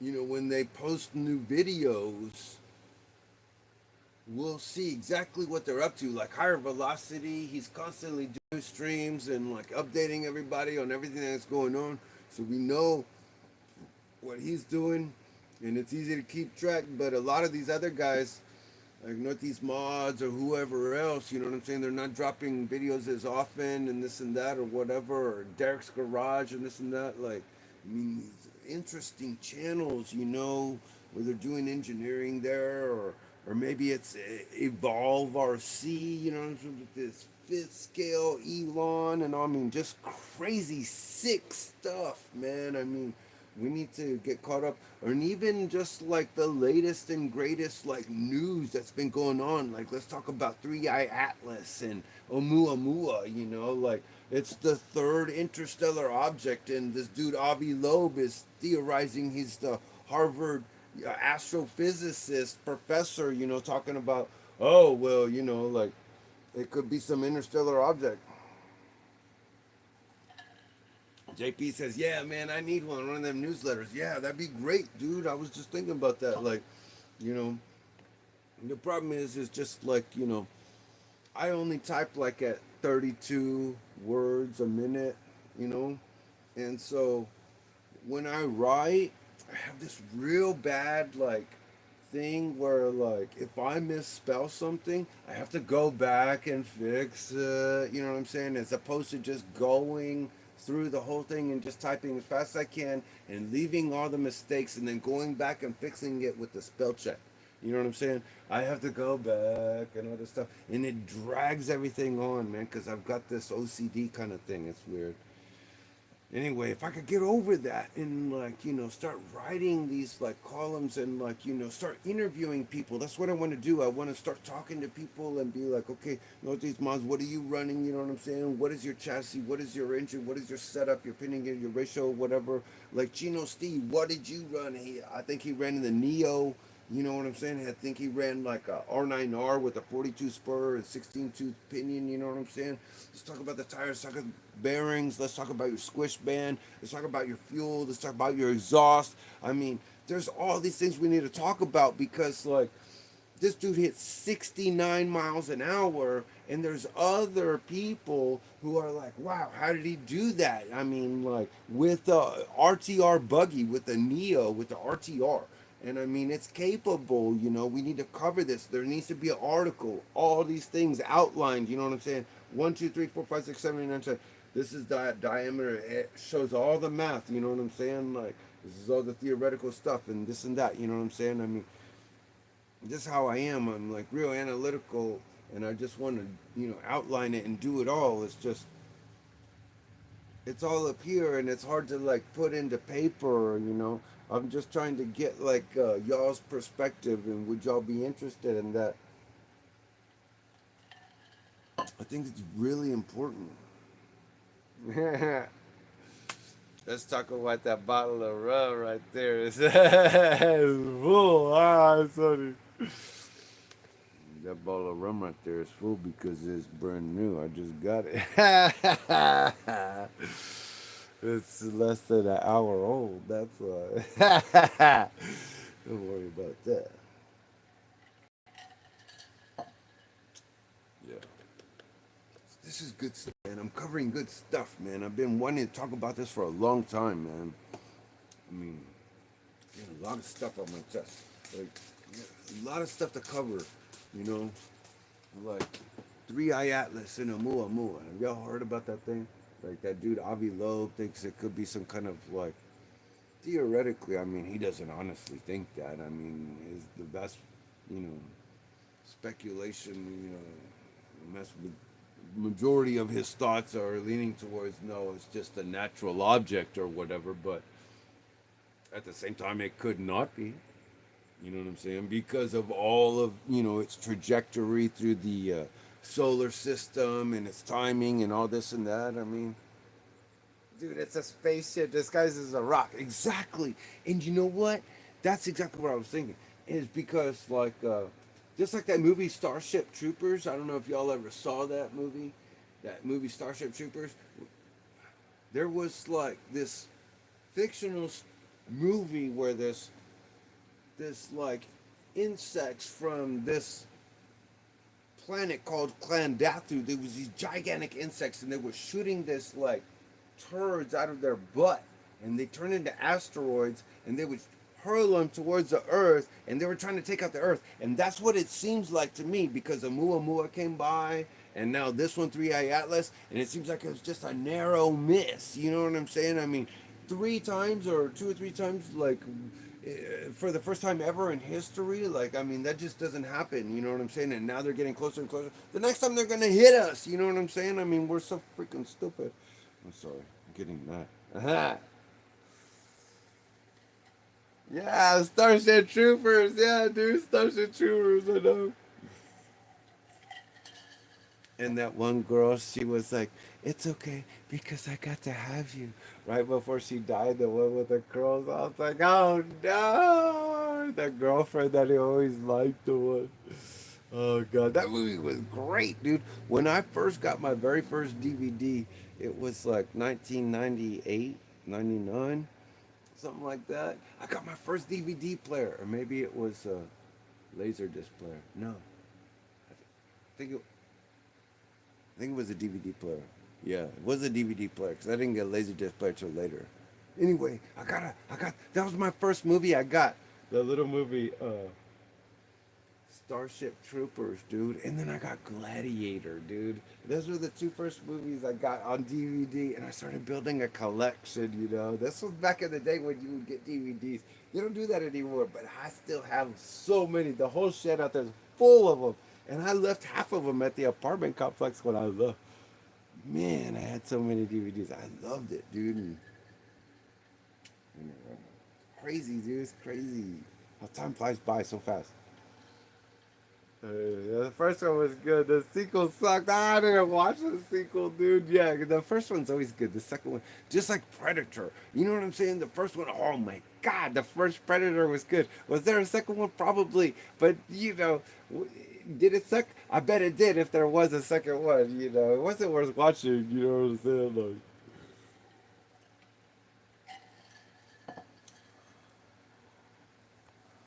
man, I'm having a good time, dude. It's a crazy world we live in, dude. What do y'all think about this, man? And this is exactly why I do RC. You know what I'm saying? I have to stop watching the news and all this other stuff, man. I just get too stressed out, man. I mean, damn. Let me just RC and have some fun. You know what I'm saying? Like, forget about all the stress in life, man. It's horrible, bro. Ha! I love RC, dude. Because all of a sudden, like, my engineering and my intellect and all you know, the ingenuity just comes out where, like, you know, when I started, when I was just a little kid, it was a Rector set.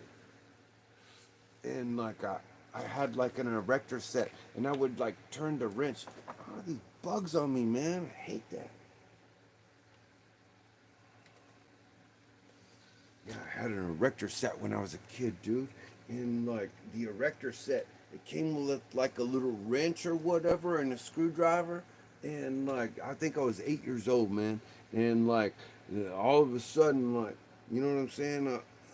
The whole action of like turning my hand like this and then this hand or whatever, like holding the wrench so that the nut didn't spin on the other side was fascinating to me.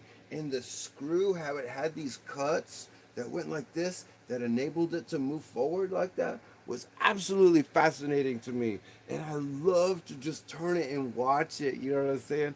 And still to this day, that's just like my passion, you know what I'm saying? Turning screws and wrenches and nuts, like I do it all day long, you know what I'm saying? I love it, man.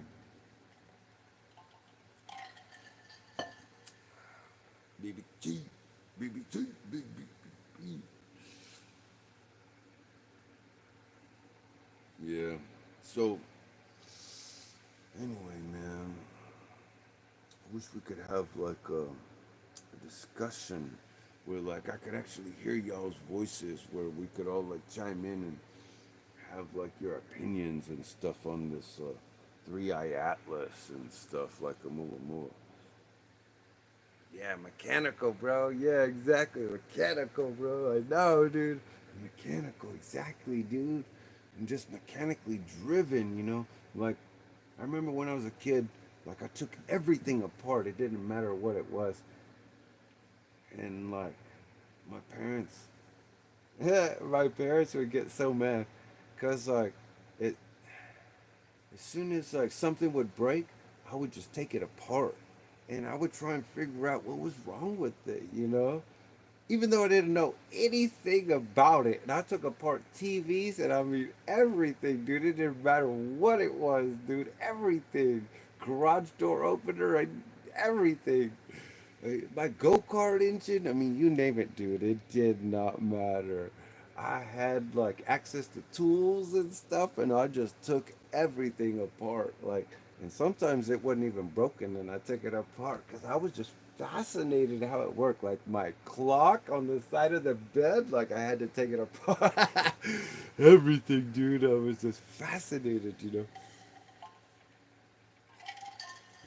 Anyway, man, I'm having too much fun. What have we been talking about? I'm getting discombobulated. I think my eye needle is a bit rich. It's sitting about 2.5 turns out.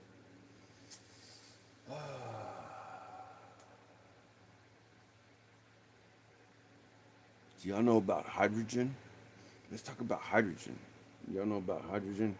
Not hydrogen fuel cells. I'm talking about hydrogen. Let me show you.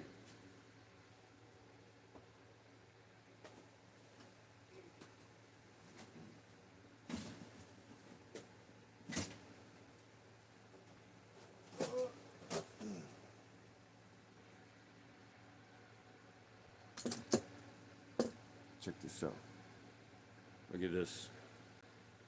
Look at this thing. Looks like a piece of shit, right?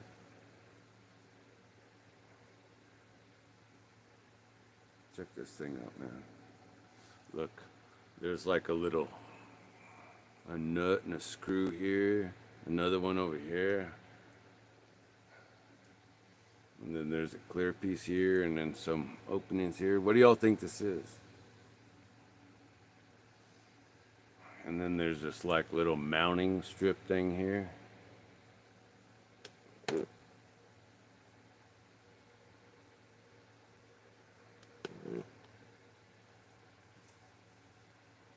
Let me tell you, this thing is a hydrogen fuel generator. You know what happens with this? This is what they call electrolysis. So what happens is you put water in here with like sodium bicarbonate or potassium hydroxinate or any kind of like catalyst. You want to run any type of electrolyte. So the electrolytes increase the electrical conductivity of the water. So you run, and you preferably want to run like a neutral so that it doesn't create like an acidic condition where it causes deterioration of the plates. So inside, not that you can see it, but inside right here, this thing is really heavy. You can't tell. But inside, this is full of like metal plates. Yeah, potassium. Burp. So inside, this is full of metal plates. And right here, there's a little electrical contact. And that screw goes all the way up to over here. And another one over here, right? And what happens is you connect like a positive over here and a negative over here from like your alternator and your negative on your car or whatever, or from a 12 or 24 volt source. And what happens is you fill this with your catalyst, your water, and your electrolyte.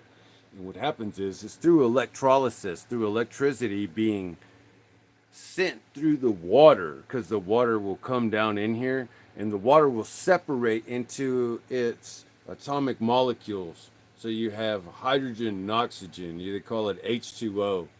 So you have 2 parts of oxygen to 1 part of hydrogen. And so what happens is when you separate the molecules through electrolysis from the water, that separation of the molecules becomes combustible, and then it's extremely explosive. Just like you may have heard of the atom bomb, the hydrogen bomb. That's essentially what you're creating is hydrogen. So you're separating molecules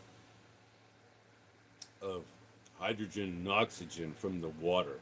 So the water is being broken down into its constituent particles. And what happens is when it converts from a solid or a liquid into a gas or a vapor, what happens is it comes up through the hose. So you'll have this threaded input here, and you'll have a hose, right? And that hose, well, you'll have it going into like what they call like a bubbler, and it's like a bong, like this, right? And so what happens is that hose comes in and it goes down into the water, okay?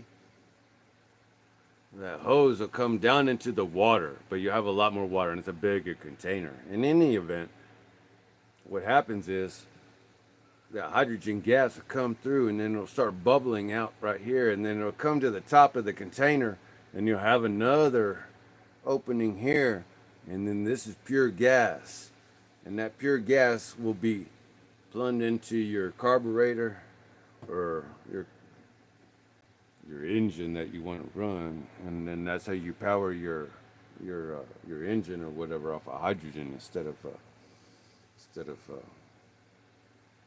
you know, what do you go, gasoline?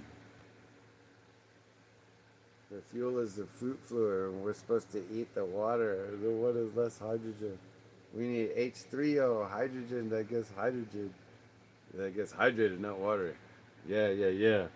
So they make the hydrogen peroxide that's H3O. Yeah, and you can add that to the water. But the way you can actually do that naturally is what you do is you take sodium salt. You take like a rock salt or pink Himalayan salt, and put a little bit on your tongue, and then when you drink your water, the electrolytes are assimilated because of the water, because of because of the electrical balance of the chemical structure of the cells of the that you're eating, the selenium and so forth or whatever, you know what I'm saying? So the water becomes an electrolyte because of the salt that you're adding to it by putting it on your tongue.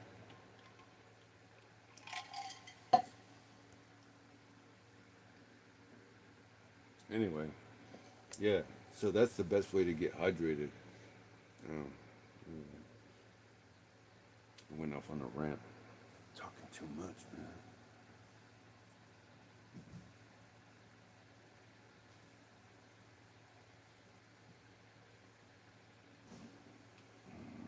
My old lady sounded like she mad. She's throwing stuff around in there. Y'all got women like that, man?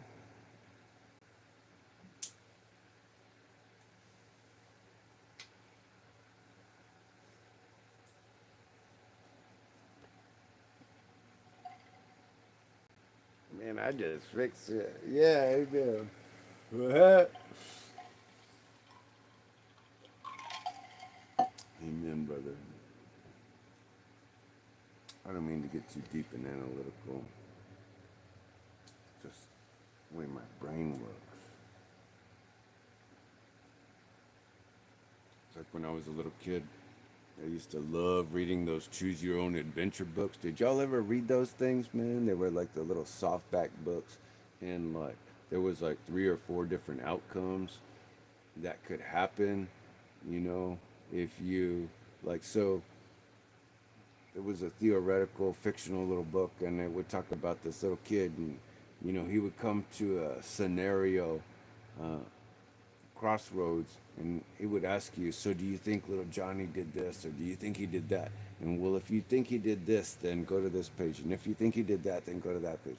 And it was just wonderful, man. I mean, it was so stimulating to my brain, you know.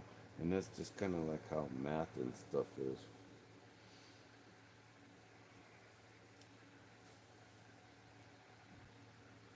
Hell yeah, I did. Oh, that's awesome, dude. Yeah. That's funny, man. Northeast Mods. Yeah, bro, dude, I love those books. And it was so hard to like get me to read. Like I remember my parents, they would put me on restriction like the whole summer, and they would like buy the like Encyclopedia Britannica and then like make me read them all, you know. You son of bitches.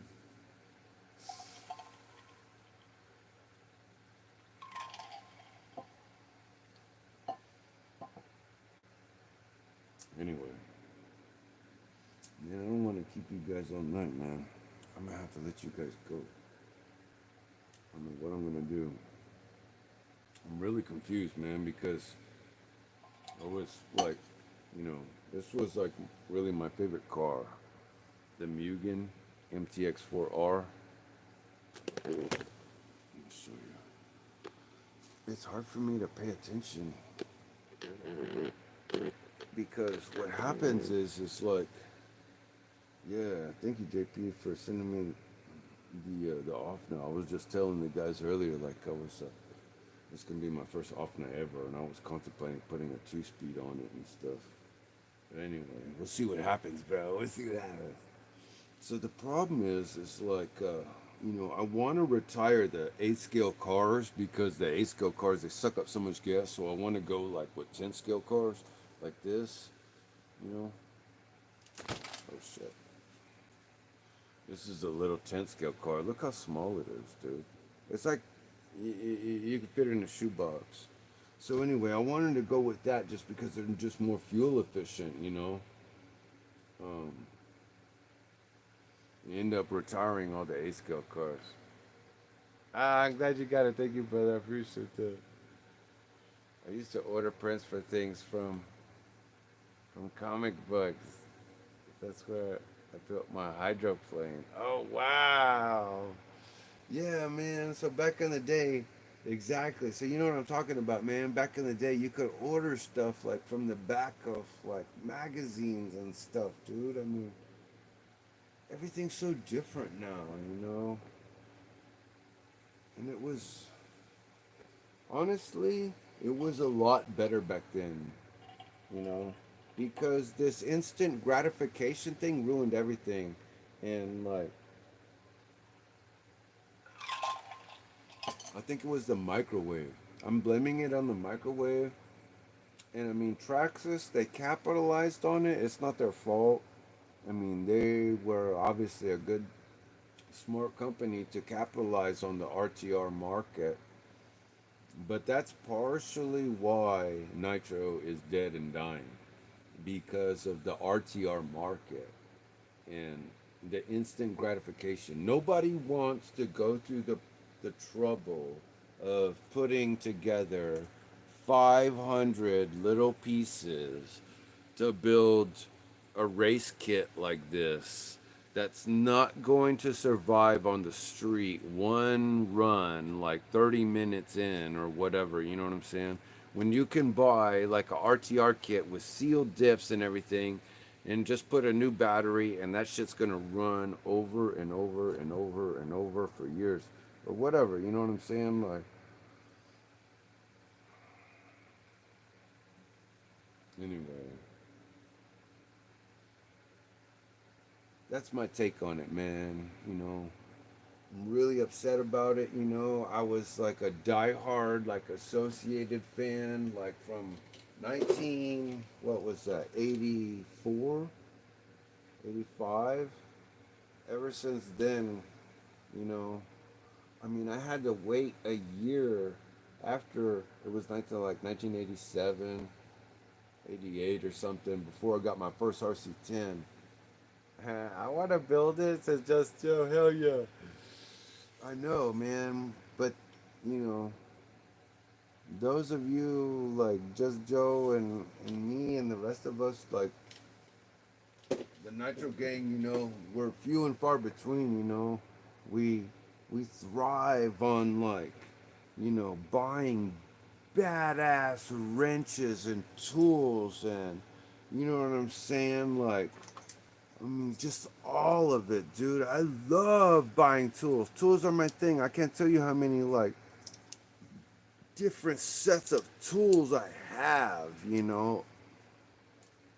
I mean, MIP, you name it, just over and over and over and over. ProTech, I mean, Craftsman, everything, you know. I love quality tools. That's my passion, you know.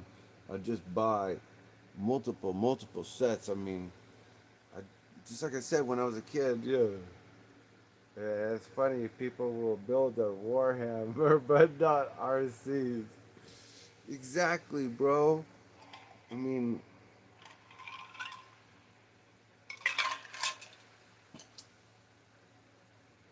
that's the whole point. Yeah, you hit the nail right on the head, JP. Like, life is so messed up, man. Like, for some reason, and I don't know why, but like the United States, the people, I think it's the brainwashing.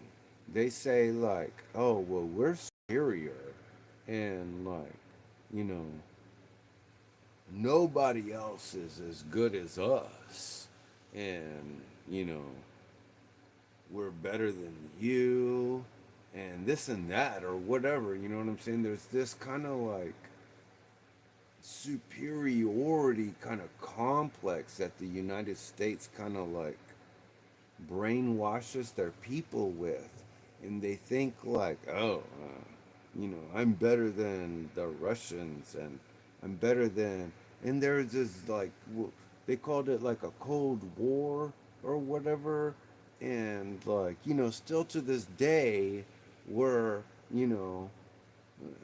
but butting heads with the Russians for what?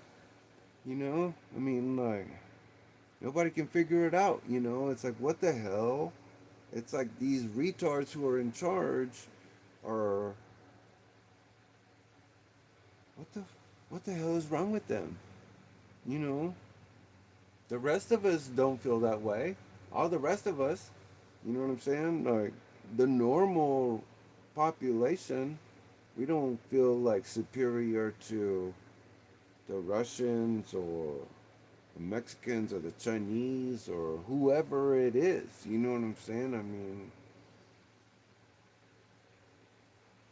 we're all just trying to survive, but I mean, there's this kind of like brainwashing, and then there's like this thing where like the people in the United States, they feel like, yeah, yeah, yeah. Yeah, the world is fine. It's people that make up the problem. Yeah, exactly. It's just, it's crazy, man. It's crazy. I don't understand this. Like, in there's a thing like they call it like ego, and people they feel like the short people that you'll notice it like real easy, like with the short people they feel like they have to be taller, um, and they'll buy like a big truck or something, you know what I'm saying, like and so there's this I don't understand. I mean, I'm just going too far. I've been drinking.